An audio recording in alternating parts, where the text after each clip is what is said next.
में 5 प्रकार के पक्षी निवास कर रहे थे। 5 प्रकार के। कौन कौन?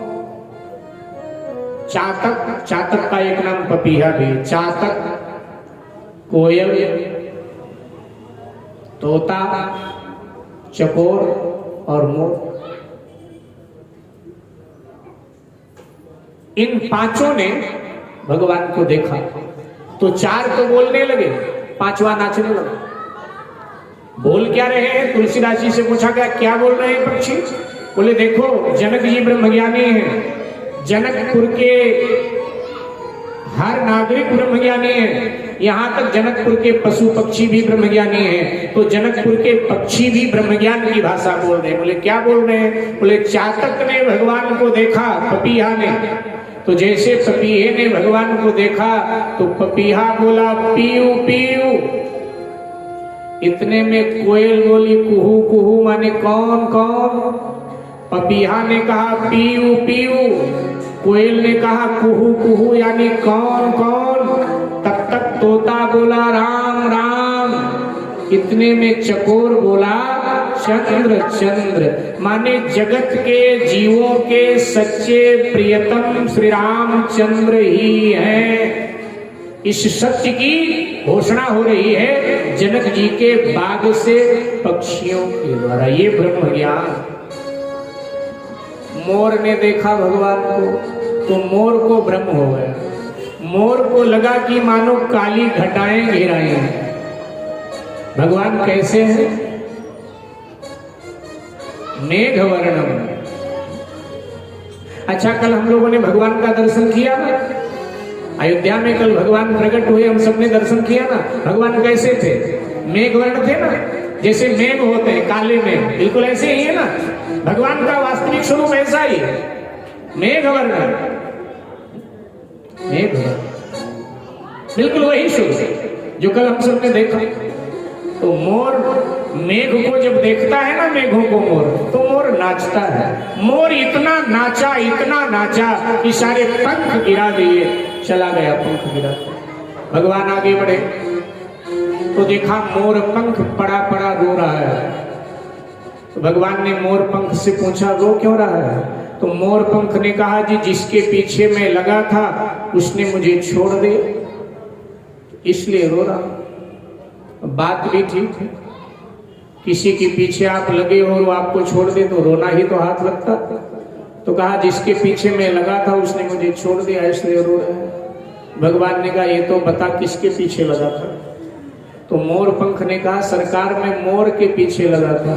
तो भगवान ने कहा मोर के पीछे अब तक जितने लोग लगे हैं उनके हाथ में अंत रोना ही आया है, रोना ही पड़ा है।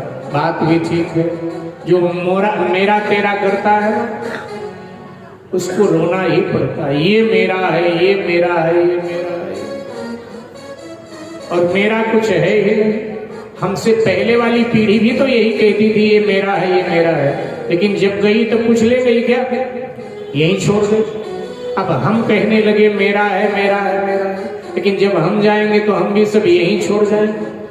मेरा तो अपना शरीर भी नहीं, क्योंकि शरीर अपना होता तो मेरे साथ जाता, शरीर भी अपना नहीं, एक दिन ये भी छूट जाता। साकेतवासी पूज्य पंडित राधेश्याम जी महाराज लिखते हैं कि बकरी जो मैं करती है वो अपना शीश कटाती है, वो अपना शीश कटाती है, वो अपना शीश कटाती है।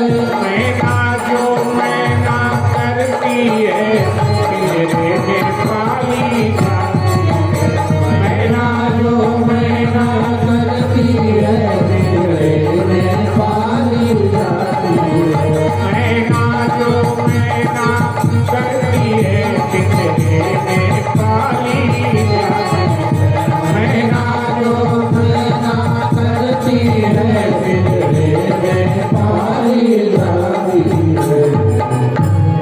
मोर पंख ने कहा लेकिन सरकार मोर ने मुझे छोड़ा तो मैंने भी मोर को छोड़ दिया।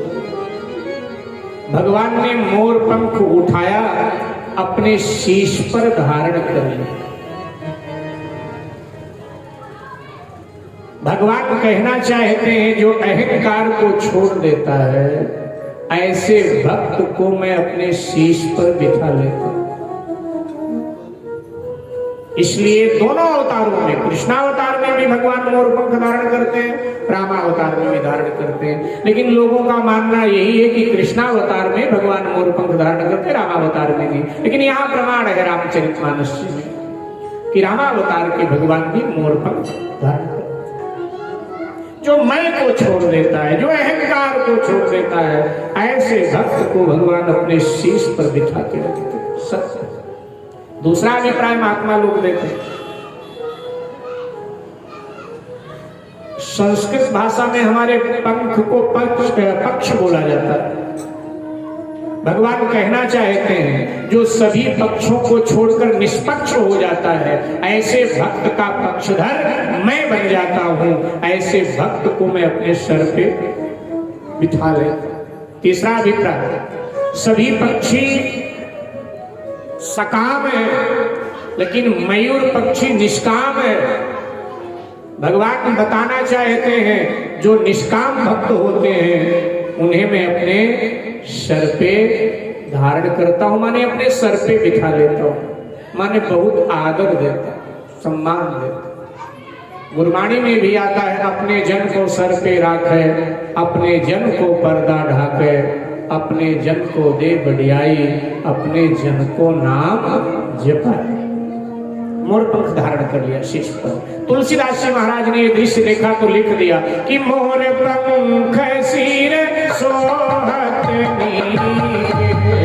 मोर प्रमाण दिया मोर पंख सिर सोहत